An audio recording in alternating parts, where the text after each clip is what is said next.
The champ is here. Islam, как себя чувствуешь, брат? Как обстановка? Заряжен, да? Islam Makhachev shook the MMA world after revealing his insane body transformation ahead of UFC 322, showing a bigger, stronger welterweight version of himself that fans had never seen before. The photos instantly went viral, and the narrative shifted from whether Islam can move to 170 to whether he might take over the entire division.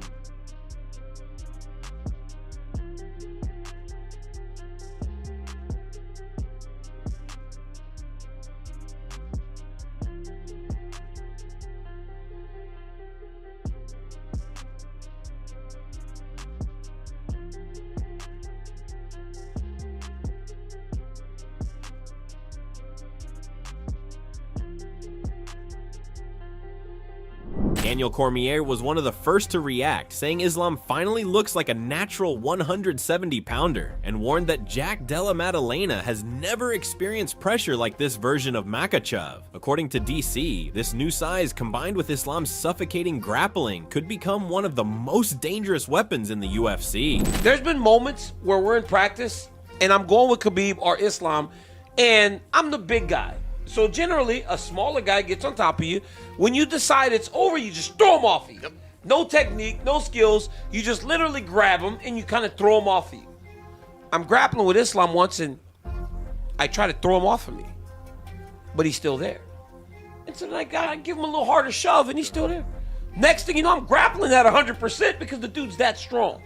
But again, I had never really grappled with him in that way, like at a decent pace.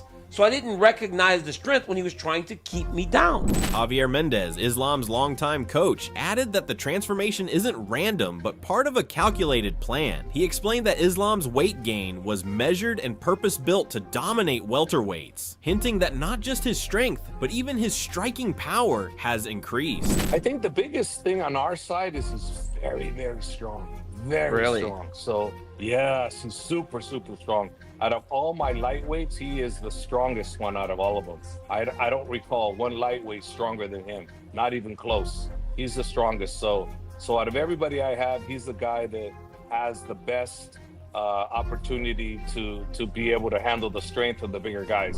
Joe Rogan also weighed in, saying Islam's transformation proves he's not moving up for hype, but for legacy. Rogan called this version of Islam scary, explaining that a fighter with elite grappling, upgraded muscle mass, and championship confidence becomes a nightmare for any welterweight. When a guy like Islam Makhachev, who is the UFC lightweight champion, the pound-for-pound best fighter on earth, when he gets into the cage on the day, whatever it is, that Saturday night, this is a peak of performance and training that cannot be maintained. You're getting it to right when your body can recover and is forced to maintain this insane level of fitness.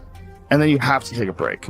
Michael Bisping watched the transformation and didn't hide his respect. He called it a game changer for Islam's welterweight ambitions. On camera, Bisping explained that adding muscle without losing mobility is the rarest upgrade in MMA. It closes the gap between pure power and elite technique. He warned that JDM's usual game plan, pressure boxing and timing, will look different when the man across the cage can match physicality and finish you on the mat. Bisping finished by saying this version of Islam forces every opponent to adjust their entire fight plan. If Islam was to stand with him, that'd be a bad idea. With Jack's boxing and the footwork that is associated with boxing, that's going to help him. That's going to be very advantageous. He knows how to defend the takedown. He knows what he's doing off his back. He can get back to his feet. So yeah, I mean, I understand why Islam is a slight favorite because he's tried and tested and the greatest lightweight fighter that the sport's ever seen.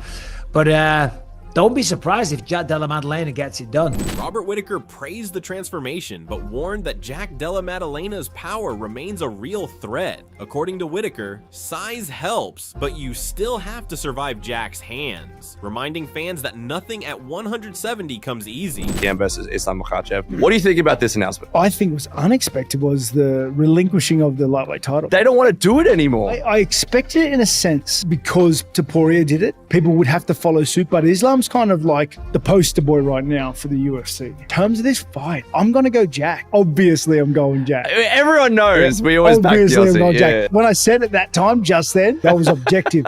Okay? That was objective. I think Jack has that X factor. I think he has the gut, the grit, the determination to fight the takedown attacks that Islam is going to go for. And I think in a striking fight, straight up, Jack is better. I think he wins agree with in the that. hands. Jack's got the better game to strike over 5 rounds than Islam does as well, especially if Islam is trying to go for takedowns during the fight. People sleep on Jack's grappling game. They sleep on his jiu-jitsu. I don't think Islam is going to be as gun-ho with the takedowns as everybody believes because Jack has that level of offense off his back. Skill-wise, I think they both have their strengths. I don't think either one of them is overly superior. I do think Islam has got the kick superiority, and if Jack doesn't address that, which he hasn't in a lot of his fights, the kicks, he's going to get kicked a lot. All that aside, I think Jack's got the headspace. He's got the heart, he's got the ticker, and the grit just to get it done over 5 rounds. And now, as UFC 322 approaches, this transformation has changed everything. What started as a bold move up in weight has turned into a statement of dominance. Islam is no longer the lightweight king testing new waters. He's arriving as a fully built welterweight monster. Whether Jack can stop him or whether Islam becomes the next double champion, one thing is clear: this fight just became far more dangerous than anyone predicted.